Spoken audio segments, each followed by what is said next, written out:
When you have hair loss, it can be such a scary and deceivingly lonely place. But you know what? You're not alone. You are here with me. Welcome to the Alternative Hair Alchemist podcast.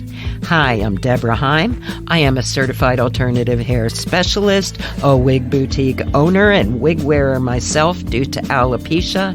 And this is my Tell It Like It Is take on all things alternative hair. I also happen to be a certified confidence coach, so I'm going to be sprinkling in some mindset hacks for good measure. So take a deep breath, sit back and relax, and listen to my favorite ways and my best advice on how I help others and help myself to rock that alternative hair. We're going to drop that shame and stigma. What is that about anyway? Now, let's do this.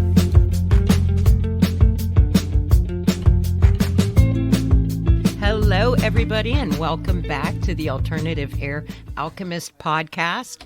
This is Deborah Heim, and I'm back after taking a few weeks off. I hope everybody is having a great holiday season, but I wanted to come back a little bit early to talk about a subject that I think needs to be spoken about, and that is if you are a mother or if you are a daughter of somebody that has alopecia and you want them to take action on it, but just that they just won't. So we're going to talk about that because sometimes when people are not ready, just not ready for a topper, for a wig, you could find the most perfect solution in the world and they will find a reason to not like it.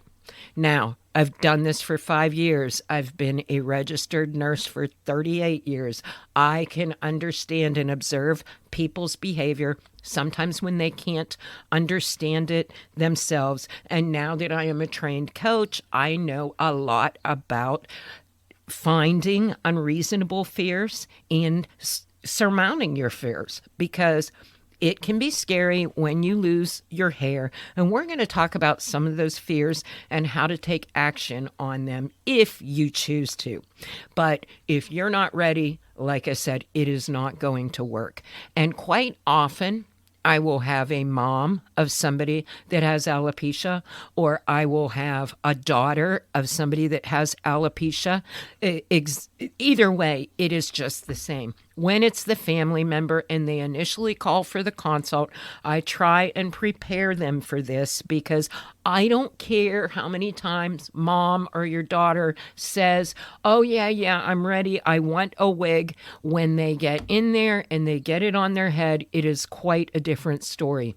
And what happens when that moment of fear, even if you look terrific, and I can also talk about being afraid of looking too good some other time, but so you're in front of the mirror, the hair is on your head, you look fantastic, your subconscious is going to come up with all kinds of reasons of why it's not the time. When the bottom of the whole issue is you've got to deal with that fear of, the new stuff, or you can just stay and, let life pass you by.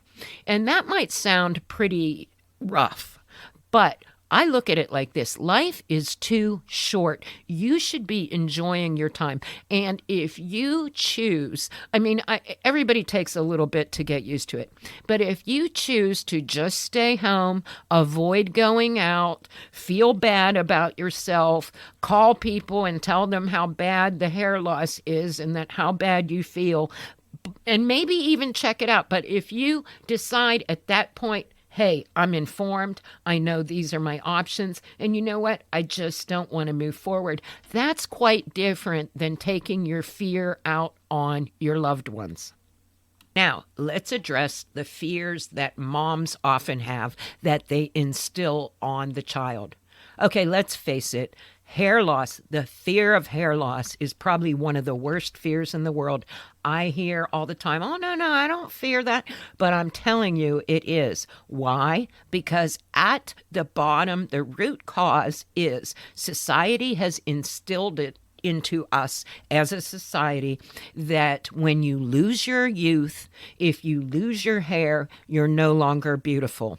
And I have also had people going through hair loss, whether it's for chemo or for alopecia, that will just admit, hey, yeah, that's the fear.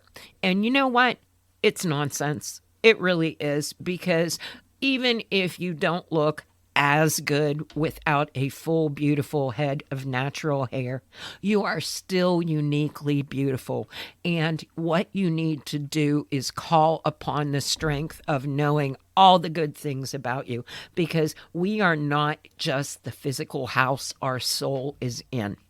And too often we forget that. We make the body the source of all kinds of things to not be happy with. And, there is so much more to life than just your physical appearance. Now, of course, everybody wants to improve what they can, but there can be a type of dysfunction where you really start to get screwed up perception because you're focusing on this or that isn't right. And hey, that's one of the things I can help people with, is coming to terms of something that they don't like about their body. So back to the fear of hair loss. Sometimes the moms themselves have a fear deep down of their own hair loss. So without doing it consciously, they project onto the daughter that's losing her hair that, oh, you're going to look horrible in a wig, or, oh, this is so scary. You know what? If your kid is facing alopecia, and I've had some terrific moms too, just look at it. It's like it's no big thing, because you know what? It isn't. If you find a professional that can help you with hair that fits and looks good, then, it's the same thing as if someone were to lose a limb. Don't make it bigger than it has to be. And if you're feeling upset about it, take a look at your own fears before you worsen the fear in, somebody. And I also see this thing where people will do the dermatology route. And dermatology is almost like a rite of passage on your alternative hair journey. Now, some people will go there and, you're going through all the testing and you're going through this and that, and you want to find the cause, because you know what? It's like there's something in us that thinks that if we find out why, we can correct the problem. But the problem underneath that problem, we may never find out why. And then you are going to just feel bad about yourself when it's something that, this is what they call acceptance. You have some things that are going to be dealt to your lap, and hair loss could be one of them. So say you have a daughter or a sister or whatever that is going through alopecia, you just reassure them, hey, look, it's no big thing. You are beautiful. I love you so much. Again, you work on what's positive. And I don't want anybody to think for a minute that you cannot find alternative hair that doesn't look natural, because it can be done. Now, back to the expectation things, though. Sometimes with the alopecia, whether it's the mom, whether it's the daughter, as you go along with hair loss, your eye gets accustomed to an abnormally low amount of hair. So sometimes at first in the chair, whatever solution you're trying, it will look like it's too much hair. That's what I called my book. But again, sometimes it is too much hair, but most of the time it's not. And you know what? A big change, a big scary change like that is best done at home, because you will realize as you go along that it is just a fear-based thinking, because as soon as the compliments start rolling in, as soon as the person starts to feel natural because they don't feel so bad about themselves, then, like I said, in my own case, my hair really started to regrow back. But again, I see a lot of money going towards the dermatologist, towards natural supplements, towards laser caps, and that's great. I say try it all. If you have faith that something's going to work, it most probably is. However, don't let it stop you from taking action on the problem. Now, I had a situation this week where the mom brought the daughter in from out of town because what happens is she's doing that thing where she's going through the process of grief with her hair, but she will call and complain to the mother. And the mother, rather than just, moms are going to do that. They're going to listen because that's what moms do. But my advice to her, when she came into the shop, there were 4 beautiful options, and she ended up leaving with none of them. And it was just truly fear. Always look at worst case scenario. What is the worst case scenario? Okay, you spend X amount of dollars on this option and you're going to be at home. You may never ever wear it, but you know what? You had it there. And 9 times out of 10, if it is there at home, sooner or later, the misery is going to get you to take action. And even say it's a totally wrong piece, the fact that you at least tried is going to get you on the journey. Now, in this particular case, it was really resistant, let's put it that way, because she had tried something someplace else.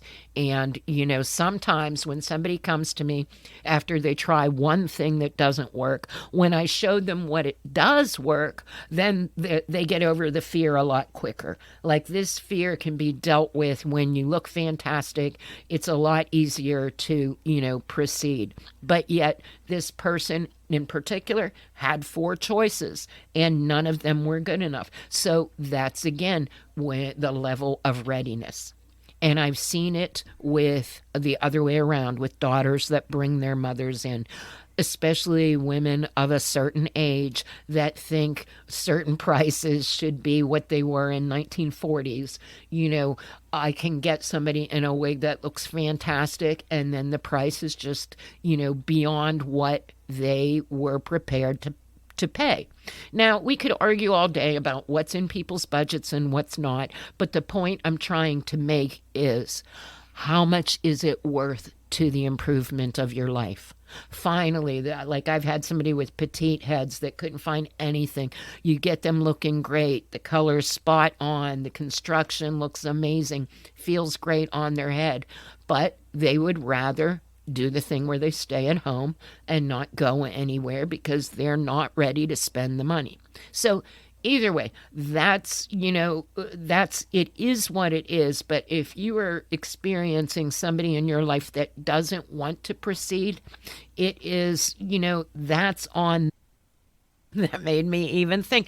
I even had a 3rd episode this month. This type of thing seems to happen around holiday time because people start thinking about going out and going to parties or whatever. So there will automatically be somebody that thinks of someone in their family. I've had a client this month that the sister or the daughter, but, and I'll tell you what, it breaks my heart because when I go into my shop, I could care less if you buy a wig.